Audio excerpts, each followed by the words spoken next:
4 দিনের রাষ্ট্রীয় সফরে চীনের প্রধান উপদেষ্টা ডক্টর ইউনুস বোয়াও সম্মেলনে ভাষণ আজ। শুক্রবার শি জিনপিং এর সঙ্গে বৈঠক।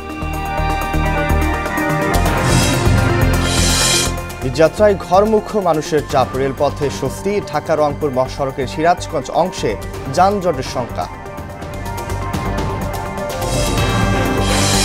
শেষ মুহূর্তে জমজমাট ঈদ কেনাকাটা। বরগুনার বিপণী বিতানে উপচে পড়া ভিড়। ভৈরবে দম ফেলার সুযোগ নেই পাদুকা শিল্প কারিগরদের। এবং জাতিসংঘ সাধারণ পরিষদে রোহিঙ্গা সংকট সম্পর্কিত প্রস্তাব পাশ। পক্ষে 141 ভোট। কর্মপরিকল্পনা তৈরিতে মাইল ফলক হবে মত বিশ্লেষকদের।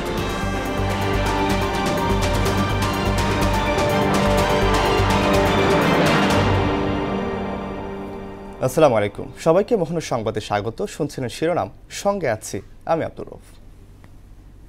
এবার বিস্তারিত।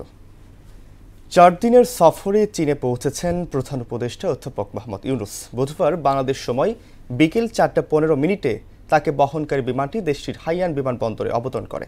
বিমানবন্দরে দেশটির নিযুক্ত বাংলাদেশের রাষ্ট্রদূত মোহাম্মদ নাজমুল ইসলাম ও দেশটির হাইয়ান প্রদেশের ভাইস গভর্নর কিউন গাইবো প্রধান উপদেষ্টাকে স্বাগত জানান। আজ বোয়া ফোরাম ফর এশিয়ান BFA সম্মেলনে যোগ দেবেন ডক্টর ইউনুস। এছাড়া প্রধান উপদেষ্টার সঙ্গে চীনের স্টেট কাউন্সিলের এক্সিকিউটিভ ভাইস প্রিমিয়ার দিং বুছিয়াংয়ের বৈঠক হতে পারে। শুক্রবার বেইজিংয়ের গ্রেট হল অব দ্য পিপলে চীনের প্রেসিডেন্ট শি জিনপিং এর সঙ্গে বৈঠক করবেন ডক্টর ইউনুস। পবিত্র লাইলাতুল কদর বা শবে কদর আজ সন্ধ্যার পর থেকে শুরু হবে শবে কদর রজনী। ধর্মীয় মর্যাদা ও ভাব গম্ভীরে সারা দেশে পবিত্র শবে কদর পালিত হবে। 20 রমজানের পর যে কোনো বিজোড় রাত শবে কদর হতে পারে। 26 রমজানের দিবাগত রাতে এই রজনী আসে বলে অভিমত আলেমদের। মহান আল্লাহ তাআলা লাইলাতুল কদরের রাতকে অন্যান্য মর্যাদা দিয়েছে। হাজার মাসের ইবাদতের চেয়েও এ রাতের ইবাদত উত্তম। রমজান মাসে লাইলাতুল কদরের পবিত্র আল কোরআন নাজিল হয়েছিল। রাজধানীর রেল স্টেশন ও বাস টার্মিনালে ঘরমুখ মানুষের উপচে পড়া ভিড়। এখনো পর্যন্ত অনেকটা স্বস্তিতেই ঘরে ফিরেছেন বাস ট্রেনের যাত্রীরা। এতদিন যাত্রী সংখ্যা বাড়লেও কোনো বহনেই শিডিউল বিপর্যয় ঘটেনি। ঈদ যাত্রার শান্তিপূর্ণ হাওয়ায় সন্তুষ্টি যান যাত্রীরা। তবে রাজধানীর গাবতলীতে বাস টিকিটে বেশি ভাড়া নেওয়ার অভিযোগ করেন বাস যাত্রীরা। এখান থেকে আপনার 650 টাকা যা আশা করতাম, এখন 750 টাকা নিচ্ছে আর কি। ঈদ আসলে পরে আমাদের ওই সাইডটা খালি আসে, এই জন্য আমরা ওই ভাড়াটা কম নিই না, আর এটা পোষায়নি। আমরা সবাই সম্মিলিতভাবে কাজ করতেছি যাতে যাত্রীরা সুন্দরভাবে তাদের গন্তব্যে পৌঁছাইতে পারে। উইদাউট টিকিট এখানে ঢুকতে দিচ্ছে না, এটা খুবই ভালো। বিগত বছরগুলোর থেকে এবার তুলনামূলকভাবে ভালো আছে। কোনো শিডিউল বিপর্যয় কোনো সমস্যা হয় নাই। দর্শক, ঈদ যাত্রার খবর জানাতে ঢাকা রেলওয়ে স্টেশন থেকে যুক্ত হচ্ছেন সহকর্মী সুরাইমনি। মুন্নি, ঢাকা রেলওয়ে স্টেশনে যাত্রীদের চাপ কেমন দেখছেন? ভোগান্তির কোনো চিত্র আছে কিনা?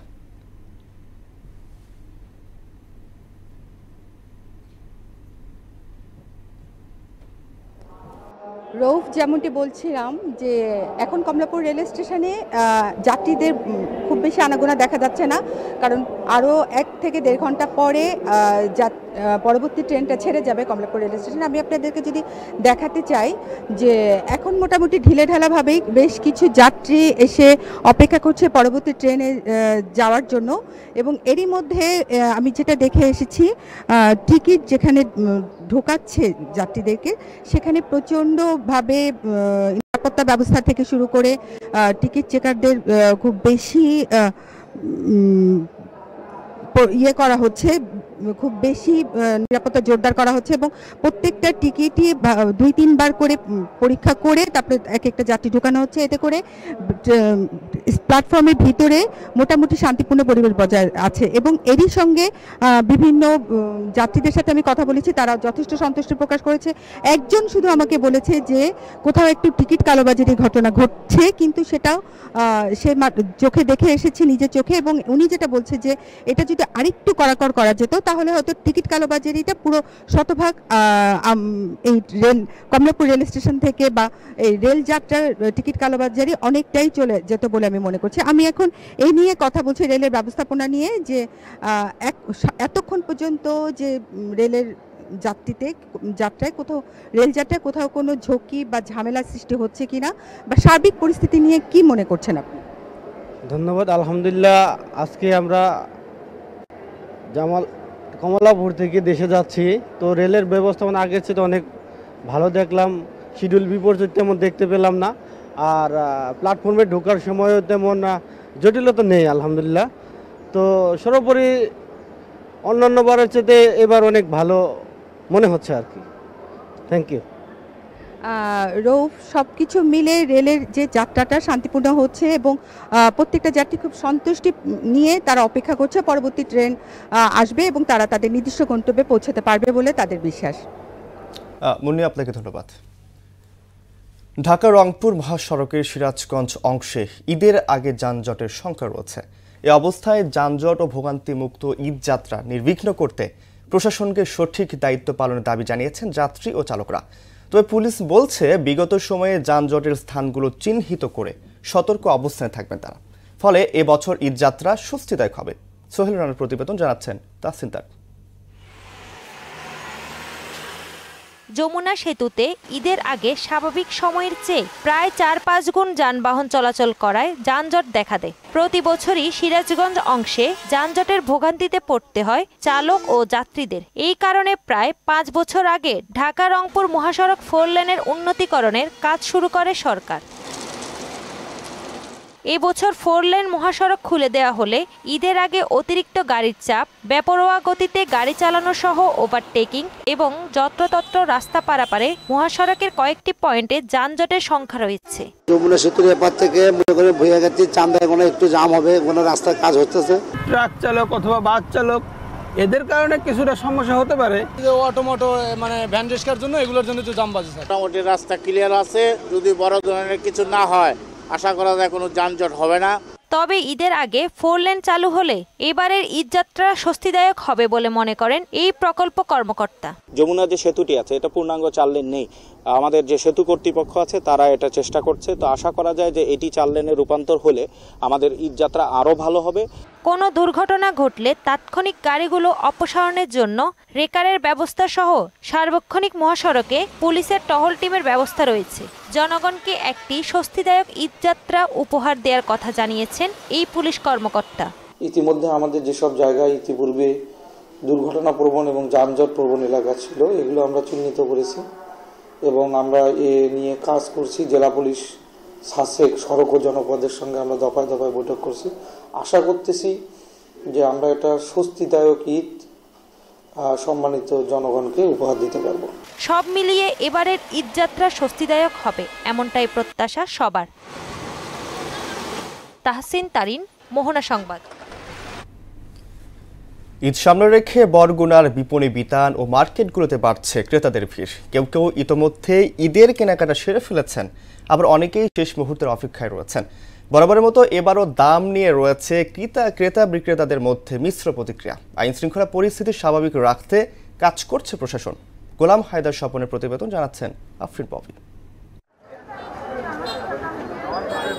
বরগুনায় প্রতি বছর ঈদে ভারতীয় কাপড়ের প্রভাব থাকলেও এবার ঈদ বাজারে পাকিস্তানি মডেলের দেশীয় কাপড়ের চাহিদা বেশি দেখা যাচ্ছে। বিশেষ করে গরমের কারণে সুতি 3 পিস, কটনের বিভিন্ন ডিজাইনের জামা ক্রেতাদের পছন্দের শীর্ষে রয়েছে। এছাড়া ইন্ডিয়ান গাউন, কাজ করা লং ফ্রক ও শিশুদের জন্য বিভিন্ন ডিজাইনের পোশাকও ব্যাপক বিক্রি হচ্ছে। ব্যবসায়ীরা বলছেন পোশাকের দাম নিয়ন্ত্রণের মধ্যেই রয়েছে। এই বছর আমাদের বেচাকিনা প্রতি বছরের তুলনায় অনেক ভালো। দরদাম নিয়ন্ত্রণই আছে ইনশাল্লাহ, গেলবার তুলনায় এবছর দরদাম অনেক নিয়ন্ত্রণে। গতবার ইন্ডিয়ান বেশি ড্রেস চলছে, এবছর আর কি আপনার পাকিস্তানি ড্রেসগুলো খুব ভালো চলতেছে। মানুষজন কেনাকাটা করতেছে স্বাচ্ছন্দ্যে, কোনো সমস্যা নাই। ঈদ যত ঘনিয়ে আসছে বিপণী বিতানগুলোতে ততই ভিড় বাড়ছে ক্রেতাদের। দাম মোটামুটি রিজনেবল আছে, সহনীয় আছে। আমরা বেশ ভালোই আনন্দের সহিত কেনাকাটা করতেছি। সবাই তো ঈদের সময় একটু ঝাঁকজমক চায়, সেই জন্য পাকিস্তানিটা একটু নিতে যাচ্ছে। পরিস্থিতি মোটামুটি ভালো আছে, শান্তসেব্য আছে, কেনাকাটা করতে কোনো ঝামেলা নাই। ঈদকে সামনে রেখে আইন শৃঙ্খলা পরিস্থিতি স্বাভাবিক রাখতে কাজ করছে প্রশাসন। কোনো ক্রেতা যাতে কোনো প্রতারণার শিকার না হয়, বিশেষ করে অজ্ঞান পার্টি হোক বা অন্য কোনোভাবে প্রতারণার শিকার না। ইতিমধ্যে আমরা কিন্তু সেই অভিযান কার্যক্রমে বেশ কিছু লোককে ধরেছি এবং কোর্টে প্রেরণ করেছি। তো অপরাধী সে যেই হোক, সেটা প্রতারণা করে হোক বা অন্য ছিনতাই, চুরি, পকেটমার ইত্যাদি, এগুলোকে প্রতিরোধ করার জন্য কিন্তু আমরা তৎপর আছি। সামনের দিনগুলোতে আরও বিক্রি বাড়বে প্রত্যাশা ব্যবসায়ীদের। আফরিন পপি, মোহনা সংবাদ। ঈদ সামনে রেখে কিশোরগঞ্জের ভৈরবের পাদুকা শিল্পের কারিগররা ব্যস্ত সময় পার করছেন। দেশের বৃহত্তম এ পাদুকা শিল্পের সাথে জড়িত রয়েছে প্রায় লক্ষাধিক শ্রমিক। এশিয়া সহ মধ্যপ্রাচ্যের 5টি দেশে রপ্তানি হচ্ছে ভৈরবের জুতা। জাতীয় পর্যায়ে 30টি ব্র্যান্ডের পাদুকা তৈরি করা হয় এখানে। ফলে দেশীয় পাদুকা শিল্পে এখন বইছে সুদিনের হাওয়া। জামাল আহমেদের প্রতিবেদন, জানাচ্ছেন শারমিন সোনা। দেশের ব্যবসা বাণিজ্যের কেন্দ্রবিন্দু হিসেবে পরিচিত কিশোরগঞ্জের ভৈরবে গড়ে উঠেছে পাদুকার বৃহত্তর বাজার। এখানে রয়েছে ছোট বড় মিলে 5 থেকে 7,000-এর অধিক কারখানা। এসব কারখানায় লক্ষাধিক শ্রমিকের কর্মসংস্থানের সুযোগ সৃষ্টি হয়েছে। দেশীয় এই শিল্পে কারিগররা একসময় সনাতন পদ্ধতিতে পাদুকা তৈরি করলেও বর্তমানে লেগেছে আধুনিকতার ছোঁয়া। এসব কারখানায় কাজ করে সংসার চালানো শ্রমিকরা ঈদ উপলক্ষে বেশি আয় হওয়ায় খুশি। উৎপাদিত এসব পাদুকা দেশের চাহিদা মিটিয়ে বিদেশেও রপ্তানি হচ্ছে। তাতে অধিক পরিমাণে লাভবান হচ্ছেন কারখানার মালিকরা। সারা বছর কাজ করি কিন্তু ওভারটাইমটা হয় না। এই বছরটা দেখা মানে ঈদের সিজনে আছে ওভারটাইম হয়। ঈদের সিজনে সব সময় কাজ বেশি থাকে, সবাই কাজ করে মজা পায়, কিছু টাকা বাড়তি পায়। নতুনত্ব ডিজাইন করার চেষ্টা করি এবং এখানে নতুনত্ব ডিজাইন আমরা করেই থাকি। আমরা খুব কোয়ালিটিফুল মাল করার লেগে চেষ্টা করতেছি। আশা করতেছি আমাদের একটা ভালো অবস্থানে আমরা পৌঁছতে পারবো। 20,000 নারী শ্রমিক সহ প্রায় লক্ষাধিক শ্রমিক এখানে কাজ করছে। পাদুকা ব্যবসায়ীদের জন্য সহজ শর্তে ঋণের দাবি জানান কারখানার মালিক সমিতির সভাপতি। সমগ্র বাংলাদেশের চাহিদা মিটায়া কিছু কিছু দেশের বাইরেও রপ্তানি করতে পারতেছি।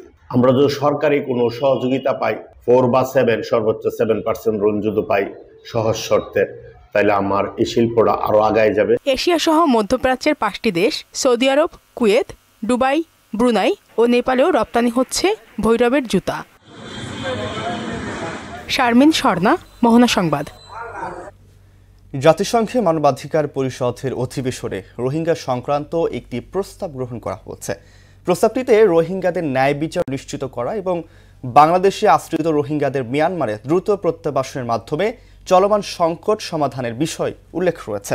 বুধবার মালয়েশিয়া এবং ফিনল্যান্ডের পৃষ্ঠপোষকতায় প্রস্তাবটি গৃহীত হয়েছে বলে জানিয়েছেন প্রধান উপদেষ্টার প্রেস উইং। সাধারণ পরিষদ সভাপতি ভোটে আহ্বান করেন এবং 141 ভোটের পক্ষে প্রস্তাবটি গৃহীত হয়। ভবিষ্যতে রোহিঙ্গা সমস্যা সমাধানের ক্ষেত্রে এ প্রস্তাবটি একটি গুরুত্বপূর্ণ মাইল ফলক হিসেবে কাজ করবে বলে মনে করছেন অনেকে। গাজা উপত্যকা থেকে ইসরায়েলে আবারও রকেট হামলা চালিয়েছে স্বাধীনতাকামী সংগঠন হামাস। জবাবে পরপর 2টি রকেট ছোড়া হয়েছে বলে দাবি করেছে ইসরায়েলের সামরিক বাহিনী। এদিকে গত 24 ঘন্টায় গাজায় প্রাণহানি বেড়ে দাঁড়িয়েছে 39 জনে। অন্যদিকে দক্ষিণ কোরিয়ায় দাবানলের তীব্রতা বেড়ে চলেছে। এতে মৃতের সংখ্যা বেড়ে দাঁড়িয়েছে 24 জনে। বিস্তারিত কাজী শাহরিনের ডেস্ক রিপোর্ট। বিধ্বস্ত গাজায় দিন দিন বেড়েই চলেছে ইসরায়েলি তাণ্ডব। একের পর এক হামলায় বেড়েই চলেছে প্রাণহানি। তবে এর জবাব দিতে আবারও ইসরায়েলের ভূখণ্ডে রকেট হামলা চালিয়েছে সশস্ত্র গোষ্ঠী হামাস। এ হামলার কথা নিশ্চিত করেছে ইসরায়েলের সামরিক বাহিনী। ইসরায়েলের সামরিক বাহিনীর তথ্য মতে স্থানীয় সময় বুধবার দুপুরের দিকে গাজা উপত্যকা থেকে ইসরায়েলের ভূখণ্ডে পরপর 2টি রকেট নিক্ষেপ করা হয়। তবে এর মধ্যে একটিকে বাধা দেয়া হয় এবং অন্যটি গাজা সীমান্তের কাছে ইসরায়েলি ভূখণ্ডে ভূপাতিত হয়। ইসরায়েলের সামরিক বাহিনী দাবি করেছে এ হামলায় হতাহতের কোনো ঘটনা ঘটেনি। এদিকে গাজা উপত্যকায় ইসরায়েলি বর্বরতায় গত 24 ঘন্টায় প্রাণহানি বেড়ে দাঁড়িয়েছে 39 জনে। এতে আহত হয়েছেন আরও 124 ফিলিস্তিনি। এখন পর্যন্ত ইসরায়েলি হামলায় 50,183 ফিলিস্তিনি নিহত হয়েছেন। আহত হয়েছেন 1 লাখেরও বেশি। অন্যদিকে দক্ষিণ কোরিয়ার দাবানলে প্রাণহানি বেড়ে দাঁড়িয়েছে 24 জনে। আহত হয়েছে আরও 12 জন। দাবানল নিয়ন্ত্রণে না আসায় হতাহতের সংখ্যা আরও বাড়তে পারে বলে সতর্ক করেছেন দেশটির সরকারি কর্মকর্তারা। টানা 5 দিনের দাবানলে দেশের 17,398 হেক্টর জমি পুড়ে গেছে। ইতোমধ্যে দক্ষিণ পূর্বাঞ্চলের বিস্তীর্ণ এলাকা থেকে 27,000-এর বেশি মানুষকে জরুরি ভিত্তিতে সরিয়ে নিয়েছে কর্তৃপক্ষ। দেশটির স্বরাষ্ট্র মন্ত্রণালয় বলছে দক্ষিণ কোরিয়ার ইতিহাসে এটি দ্বিতীয় ভয়াবহ দাবানল। কাজী শাহরিন, মোহনা সংবাদ। তুরস্কে টানা 7ম দিনেও বিক্ষোভ অব্যাহত রয়েছে। এ পর্যন্ত শিক্ষার্থী, সাংবাদিক, আইনজীবী সহ প্রায় 1500 আন্দোলনকারীকে গ্রেফতার করেছে পুলিশ। গত বুধবার ইস্তাম্বুলের মেয়র একরেম ইমামোগলুকে দুর্নীতির অভিযোগে গ্রেপ্তার করার পর থেকে বিক্ষোভ শুরু হয়। এদিকে আমদানিকৃত গাড়ি এবং গাড়ির যন্ত্রাংশের ওপর 25% শুল্ক আরোপ করলেন মার্কিন প্রেসিডেন্ট ডোনাল্ড ট্রাম্প। বুধবার এ সংক্রান্ত এক নির্বাহী আদেশে স্বাক্ষর করেন তিনি। আগামী 2 এপ্রিল থেকে কার্যকর হতে যাচ্ছে এ সিদ্ধান্ত। খেলার খবর, ফুটবল। ভারতের মাটিতে দারুণ ফুটবল ম্যাচ খেললেও ম্যাচ ড্রয়ে জয়ের স্বপ্ন অধরা রেখে দেশে ফিরেছে বাংলাদেশ জাতীয় দল। শিলংয়ে ভারতের বিপক্ষে এএফসি কোয়ালিফায়ার ম্যাচ শেষে বিকেলে দেশে ফেরে লাল সবুজের জার্সিধারীরা।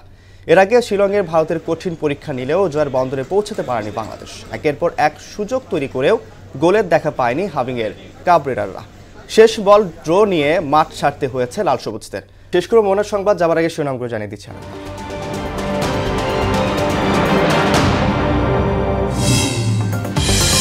4 দিনের সফরে চীনে প্রধান উপদেষ্টা ডক্টর ইউনুস বোয়াউ সম্মেলনে ভাষণ আজ। শুক্রবার শি জিনপিংয়ের সঙ্গে বৈঠক। ঈদযাত্রায় ঘরমুখ্য মানুষের চাপ, রেলপথে স্বস্তি। ঢাকা রংপুর মহাসড়কের সিরাজগঞ্জ অংশে যানজটের সংখ্যা। শেষ মুহূর্তে জমজমাট ঈদ কেনাবেচা। বরগুনায় বিপণী বিতানে উপচে পড়া ভিড়। ভৈরবে দম ফেলার সুযোগ নেই পাদুকা শিল্প কারিগরদের। এবং জাতিসংঘ সাধারণ পরিষদের রোহিঙ্গা সংকট সম্পর্কিত প্রস্তাব পাশ, পক্ষে 141 ভোট। কর্মপরিকল্পনা তৈরিতে মাইল ফলক হবে মত বিশ্লেষকদের। এই ছিল মোহনার সংবাদে। পরবর্তী সংবাদ দুপুর 1টায়। এর আগে সংবাদ এক নজরে দেখবেন দুপুর 12টায়। মোহনার সবশেষ খবর জানতে ভিজিট করুন www.mohana.tv। সংবাদ দেখতে পারেন ফেসবুক, ইউটিউবে। এতক্ষণ সঙ্গে থাকার জন্য ধন্যবাদ সবাইকে।